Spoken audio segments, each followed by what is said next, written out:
Okay. The next speaker is Bhaskar Sunkara, founding editor of Jacobin magazine.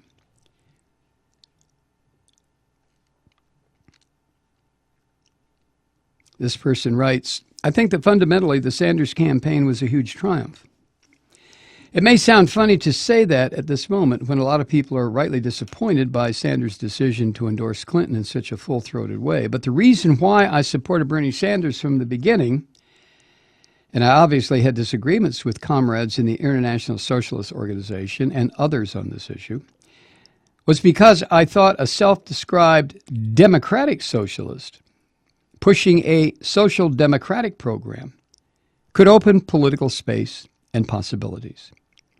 Let me digress. That's exactly what I've said on this program and how I felt. How's that working out for you, Malloy? Back to the writer. I really think that's been accomplished. For one, we've shown that there's a real majority for our politics and in the short term for a social democratic program. We've also shown that there is a fissure, and I think it's been opened further within the Democratic Party, between the base of the party, especially young people who supported Sanders, and the party establishment. Obviously, a lot of the wounds that were opened up will be healed by the relentless drive of lesser evilism to support Hillary Clinton and the fear-mongering about the prospects of a Trump presidency. Nonetheless, I think that things have shifted in a certain direction which will leave some sort of base to the left of Clintonite liberalism in the Democratic Party, and that base is our future constituency for any sort of left politics. If you combine that with the development of social movements, such as Black Lives Matter, and of other activities, such as within trade unions, there have been some promising developments. Thus, I think all of us can say that as of August 2016, the prospects for building a left and a socialist opposition in the United States is stronger than it was 1 year ago today. Okay, let me digress a minute. I agree with the writer, it's stronger than it was a year ago. But when he or she, and I'm sorry, I don't know these people, so I don't know if Bhaskar Sunkara, I don't know if it's a man or a woman. I'll say a woman. Ooh, that'll piss somebody off. Anyway, if she, when she writes, this relentless drive of lesser evilism to support Clinton and the fear-mongering about the prospects of a Trump presidency. Now, I agree with her or him about lesser evilism, which is is what we're being jerked around with to support Clinton.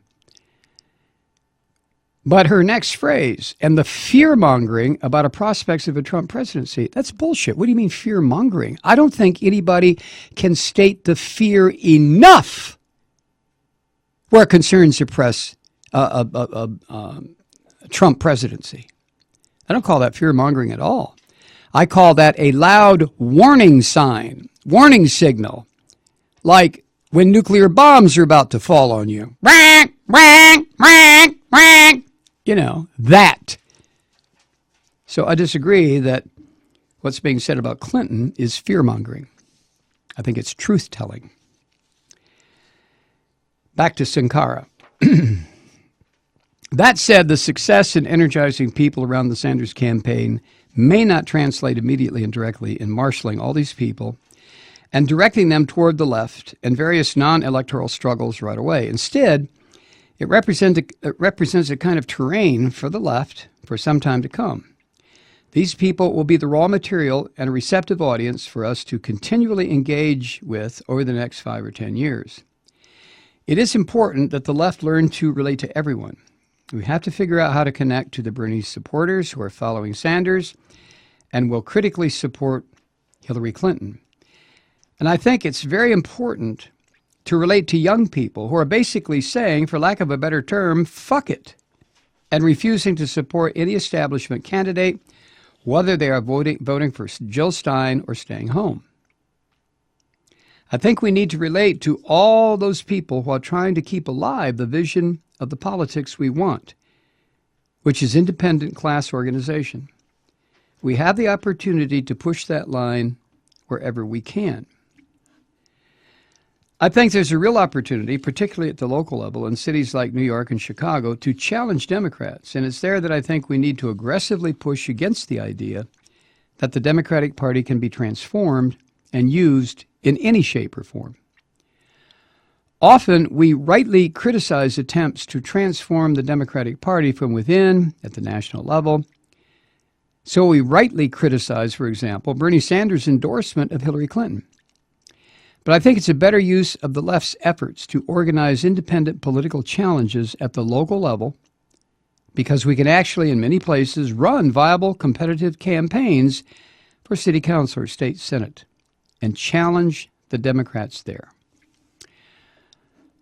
Okay, very true, Sunkara.